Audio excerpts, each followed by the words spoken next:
First stove on చేసుకొని పెనంని బాగా heat చేయండి. హీట్ అయిన తర్వాత ఫస్ట్ జీలకర్ర వేయండి. తర్వాత జీలకర్ర వేగిన తర్వాత ఆనియన్స్ వేయండి. ఆనియన్స్‌ని మనము నీళ్ళల్లో వేయించుకోవాలి. నూనె అనేది యూజ్ చేయము ఇక్కడ.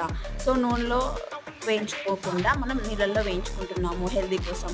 సో, నీళ్లు వేసేసి ఆనియన్స్‌ని బాగా ఉడికించండి కొద్ది కొద్దిగా యాడ్ చేసుకుంటూ. ఆనియన్స్ ఉడికిన తర్వాత ముందుగా కట్ చేసి పెట్టుకున్న బంగాళదుంప ముక్కల్ని నీళ్ళలో వేసి ఉంచుకుంటాం కదా!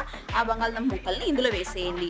ఇప్పుడు ఈ బంగాళదుంపల్ని వేసేసి, ఈ బంగాళదుంపల్ని కొద్ది కొద్దిగా నీళ్ళు యాడ్ చేసుకుంటూ కొద్దిగా ఉప్పు వేసుకొని బంగాళదుంపల్ని బాగా ఉడికించండి నీళ్ళు యాడ్ చేసుకుంటూ. ఇలాగ నీళ్ళు యాడ్ చేసుకుంటూ బంగాళదుంపలు ఉడికిన తర్వాత మనము మెంతికూర కట్టని తీసుకొని మంచిగా వాష్ చేసుకొని పెట్టుకోండి. ఆ మెంతికూరని ఇందులో వేసేయండి. మెంతికూర వేసేసి 2 మినిట్స్ తర్వాత అది వేగిన తర్వాత కొద్దిగా కారం వేసుకోండి. మన టేస్ట్‌కి తగ్గట్టు కారం వేసుకొని అందులోనే మనకి పచ్చి కొబ్బరి పౌడర్ ఉంటుంది కదా! ఆ పౌడర్‌ని కూడా దాని మీద లాస్ట్‌లో వేసేసుకొని దించేసుకోవడమే. అంతే ఎంతో ఈజీగా జీరో ఫ్రీ ఆయిల్‌తో మనం కూడా కర్రీ చేసేసుకోవచ్చు. నచ్చితే please like, share and subscribe to